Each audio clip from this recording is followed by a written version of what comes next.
Hi, my name is Jermey Garcia. I'm the Executive Pastry Chef here at Stein Eriksen Lodge. Pleasure to meet you. What a lot of guests may not realize that we have to offer here at Stein Eriksen Lodge is a full-service pastry shop and chocolate shop. All of our pastries are produced here in-house.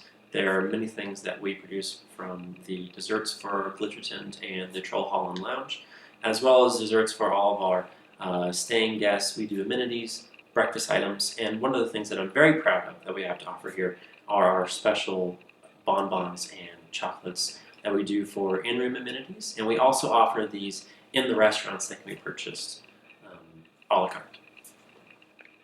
So tell me a little bit about how you initially got into this field of chocolate making. So I originally started in both pastry and chocolate making a long time ago. I've been cooking for about 12 years now. Originally, I had gone to college to study computer science, and what had drawn me to that was a love for computers and technology, and I've always been kind of a math head.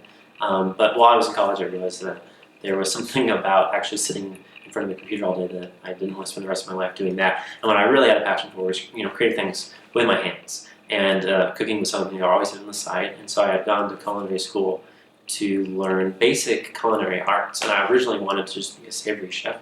And after a few years working the line, the savory side, I started realizing how much kind of that same math and artwork and that creativity lies within the realm of pastry.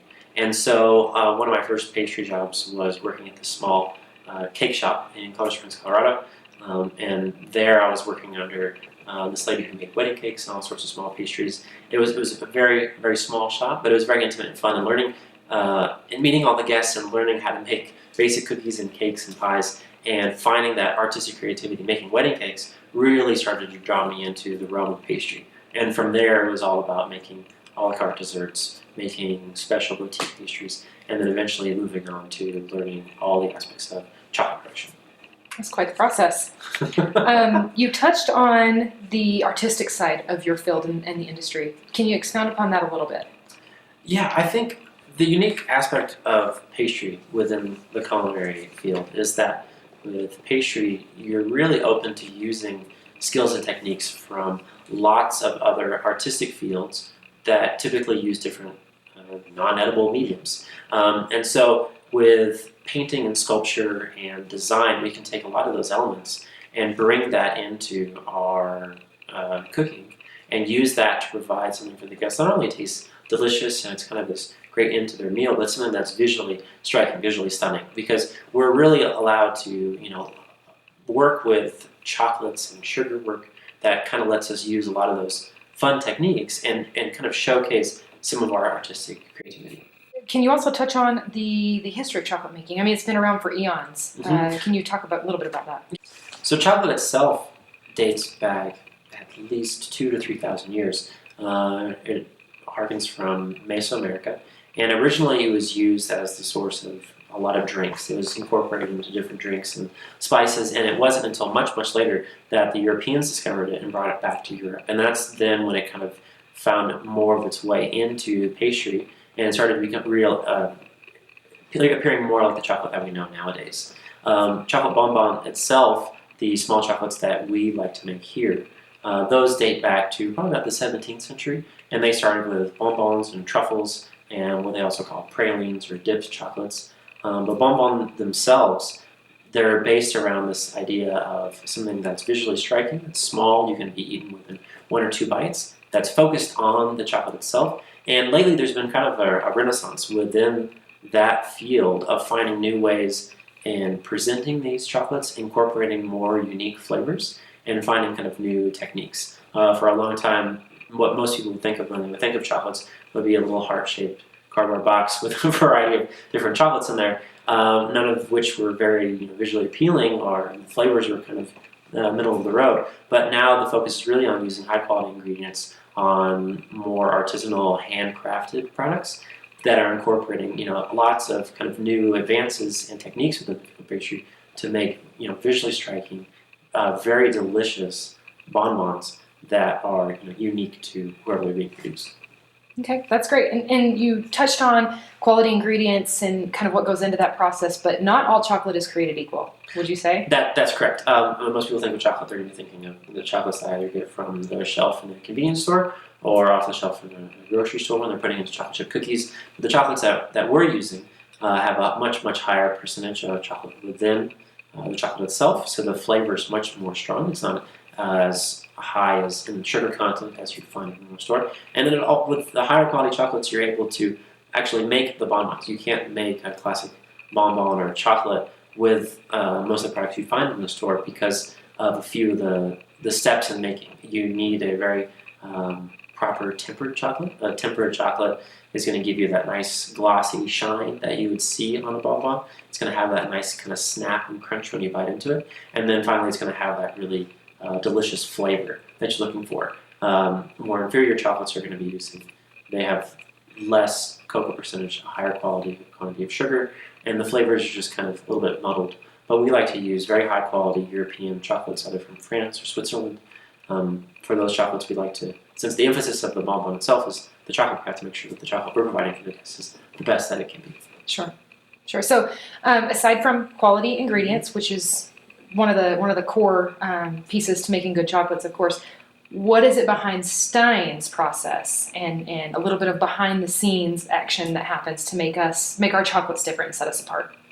So the big difference I would say here at Stein Eriksen Lodge is that the chocolates that we're making are all crafted in-house by hand using premium ingredients. When you go to some other chocolate shops, you're going to find maybe some ingredients that are a little bit cheaper so that they can provide still a beautiful product, but maybe the flavor's not quite there, or they're using products that have already been partially made or produced for them. They're using fillings that have already been made. But what we're doing here is we're mirroring that resurgence within the field of culinary of things being created by hand, and that artisanal touch to the chocolates. And so all of our chocolates are produced here in-house by our staff, and all of our ingredients are very high quality. And the flavors are interesting without being too far out there. We're not going to be throwing in your face flavors or crazy, we put a bunch of stuff into a chocolate and try this out. We want to make things that appeal to the guests while giving them a fantastic experience. At the same time, maybe expose them to certain flavors that they might not have seen before. Okay. And this level of focus with ingredients in the handmade in-house process ensures a higher quality product and kind of sets the Stein Eriksen Lodge chocolates apart from maybe what you might find elsewhere here in Park City. Yes. I would say that the emphasis here across the board with the culinary program at Stein Eriksen Lodge is about high quality ingredients, handmade, in-house produced, and making things as fresh as possible.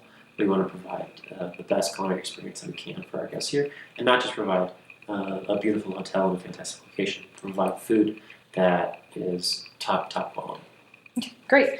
So you've touched on various aspects of how to tell if it is that high quality chocolate product on the back end with the snapping of the chocolate in various flavors. Can you walk us through, at a higher level perspective, what the basic steps are for the chocolate making process here? So for our bonbons, there's three. There are three aspects of it that are very important, and with each of those three kind of steps really lends itself to producing a high quality final product. The first step is going to be tempering the chocolate. Tempering chocolate is basically where you promote a very proper crystallization of the cocoa butter within the chocolate. What this does is it creates a very nice kind of glossy shine, it creates a nice beautiful snap, and it prevents bloom, which you can see in chocolates that have been melted and possibly reset. Tempering is a process that is done by hand. It's typically done on a marble countertop. What they call the technique is tabling. And with tabling, what you're trying to do is quickly cool the chocolate down to promote very strong crystallization, and then introducing a little bit more warm chocolate, which brings your chocolate up to a temperature at which it can then be worked with. Without proper tempering, you won't get that nice quality texture and flavor of the chocolate that you need. The second important process of making the bonbon is the shelling of the chocolates. And this is then taking our acrylic molds some of which we will prepare by either spraying them with different colored cocoa butters or giving them different designs. This process kind of gives you that final visual appearance of the chocolates, and without this step, you can't make the beautiful, colorful chocolates that we do. So the process of shelling is all about getting that beautiful appearance of the chocolates, as well as making sure that the shell of the chocolate is very nice and thin. A very thick chocolate is going to be very crunchy and kind of awkward when you eat it, whereas a very nice thin shell highlights the final aspect of the bonbon, which is the ganache itself on the inside. And the ganache is a mixture of cream and chocolate and then any other flavorings that we've incorporated, whether it be a raspberry, a chai flavored ganache, or if we're doing coffee or caramel flavored, we're finding some flavor that lends itself well to chocolate, and then we're making a very smooth and delicious texture inside the bonbon. And so without proper handling of the ganache and the proper making of the ganache, you'll end up with a gritty texture, you'll end up with flavors that are kind of muted, or you'll have a ganache that's too soft. And so there's a very perfect balance between that crunchy shell and the really nice, smooth, creamy ganache on the inside. And so that kind of last final component is making sure that the ganache is made properly and that the flavor is very, very strong, since most of the flavor of the bonbon itself comes from the ganache filling. Okay. Well, that makes it sound really simplistic. For those of us at home, wannabe chefs, if you will, what kind of cooking tips could you share with us for handling chocolate or dealing with pastries? For dealing with pastries, I think the biggest thing is experimentation and that desire to learn. A lot of people are afraid when getting into pastry cooking because they're afraid of making mistakes. And I can tell you that everyone makes mistakes all the time. I remember when I was starting out cooking, countless and countless mistakes. And it's a lot of that is the process of learning. And so you can't be afraid to make mistakes. And you also have to expose yourself to flavors that you either want to enjoy, but also expose yourself to new flavors. And through that, you can help develop a palate. And then finally down the road, you can help yourself develop an eye and a taste for how pastries should taste, what textures they should have, and how they should look. And knowing what it should be like is going to be a very big help in making your own pastries and figuring out where you went wrong. And then finally, I think the last thing would be seeking out kind of assistance either through cookbooks.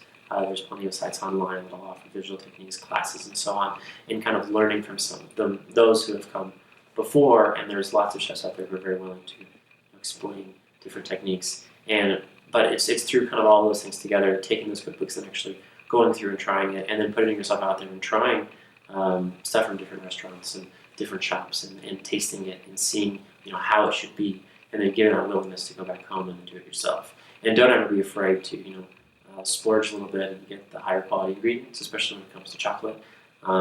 Track down some of the higher end chocolates, either by purchasing from specialty shops online or from specialty shops around town. Spend that extra money on the high quality chocolate, make a mousse out of it, and you'll definitely see a difference and start learning the joy of being able to make wonderful food that has fantastic flavor. Great.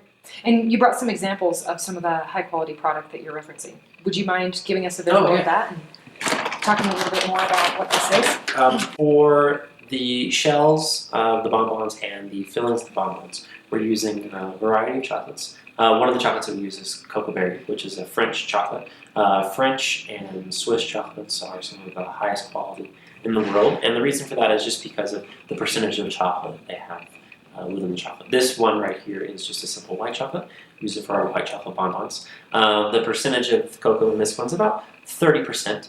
The rest of that, you've got milk powder, sugar, and so on. For this one's got mostly cocoa butter, which gives it that kind of like white color. But we're using high quality ingredients. We're not using just kind of run-of-the-mill chocolates you can find anywhere. These are specialty products that we have to source in. But while the price point might be high, we feel that the quality it's giving to the guest is well worth the investment on it. Okay, great. Thank you. In reality, what is the timeline like from step one all the way through to the finished product on making these chocolates? Okay. The process of making bonbons usually runs us about 2 to 3 days to make a batch of chocolates. And this is due to time constraints. But the process is very involved. First, you have to make sure your molds are completely polished and smooth. That way you can ensure that the chocolates are going to release from the molds, which give them their final shape. This is all done by hand. We're polishing them to a mirror shine on the inside. And then after that, we're going to be preparing the molds with whatever colors we have. So we'll be using colored cocoa butters to give them kind of a color which is lending itself to whatever flavor the bonbon itself is going to be. Then once the cocoa butter has set up, then we have to temper the chocolate. And then once we have our chocolate with temper, then we can create the outside shell of the bonbon. And then we have to give that time to fully crystallize and set. So we usually give that a day or so to kind of set. So that way we ensure that the chocolate is fully crystallized and it's ready to receive the ganache. The process of making the filling also takes a couple of hours to make the different ganaches. We're typically doing 4 to 5 flavors at a time. And we want to make sure as we're making each of those ganaches that they're properly made. You can't just add all the ingredients in a pot and blend it together and have a perfect ganache. There's a kind of a long process in making sure that it's perfectly smooth and emulsified, and all the flavors we want to incorporate have had plenty of time to help develop in the ganache. And then we deposit the ganache into the bonbons, which is also done by hand, usually by a small piping bag. We'll insert the ganache into each of the bonbons. And then we have to give that time to crystallize as well. The ganache, because it has such a high quantity of chocolate in it, needs time to fully set. And once the ganache is set and crystallized, then we can finally put on the cap or the foot of the bonbon, which completely seals that ganache inside, and it gives the bonbon its shelf life and makes sure that there's a complete shell around the whole ganache. Between all of these steps and kind of the waiting periods for each step to kind of finish before you can move on to the next one, you're looking at about a 2 to 3 day process. So with all the years of experience and vast amount of knowledge that you possess, what is your favorite chocolate item to make and to eat? My favorite chocolate item has always been chocolate caramels, and this is because when I was younger and whenever I would find a box of chocolates sitting around, I would always hunt and search for the caramel ones. I've always loved the flavor of caramel, and I think caramel and chocolate blend themselves together so well. And it's such a simple flavor, but it's so delicious in just the simplicity of the taste of the caramel, that richness. Caramel itself has so many different flavors within it that gives it that nice kind of complexity. And then the chocolate itself just kind of blends very well to it, between the contrast of the smooth caramel and the crunchy exterior. So where might guests on property or coming up for the day be able to sample and purchase our in-house chocolates? So the guests can purchase all of these chocolates in either the Trollpond Lounge or the Glitterton restaurant. We offer these both there as a 6-piece, a 12-piece, or a 24-piece chocolate. And also, if you're lucky enough to enjoy a birthday or an anniversary with us, we always like to give these off as kind of a special thank you for spending your time with us on your special occasion.